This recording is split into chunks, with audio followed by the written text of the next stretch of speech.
సజీవుడవా లేక మృతుడువా, చచ్చినవాడవా సజీవుడువా అనే అంశం.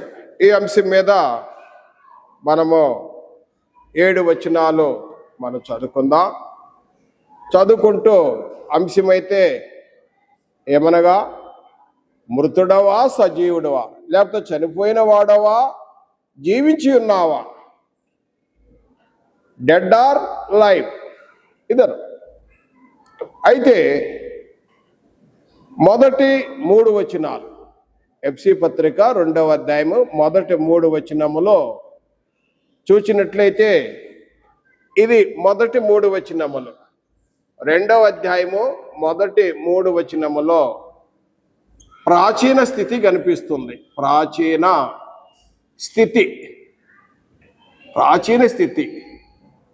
ఓల్డ్ కండిషన్, ప్రాచీన స్థితి ఏంటంటే చూడండి, మీ అపరాధముల చేతను పాపముల చేతను మీరు చచ్చిన వారై ఉండగా ఆయన మిమ్మును క్రీస్తు కూడా బ్రతికించెను. మీరు వాటిని చేయించు వాయుమండల సంబంధమైన అధిపతిని అనగా అవిధేయులైన వారిని ఇప్పుడు ప్రేరేపించే శక్తికి అధిపతిని అనుసరించి ఈ ప్రపంచ ధర్మం చొప్పున మునుపు నడుచుకుంటేరి.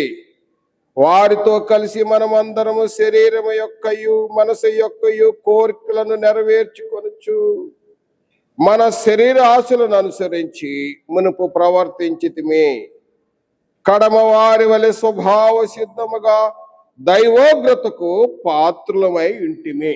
ఈ మొదటి 3 వచనాలు వివరణ మీరు గమనించగలరు.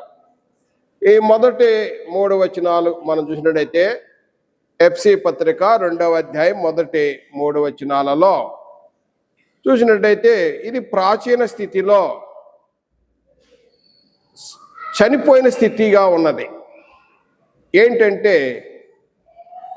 దేని వలనంటే, మీ అపరాధముల చేతను పాపముల చేతను చచ్చిన వారైన పరిస్థితిలో ఉంది మానవుని స్థితి. దేవుని దృష్టిలో బైబిల్ బోధిస్తుంది. పౌలు గారు వివరణ చేస్తున్నాడు.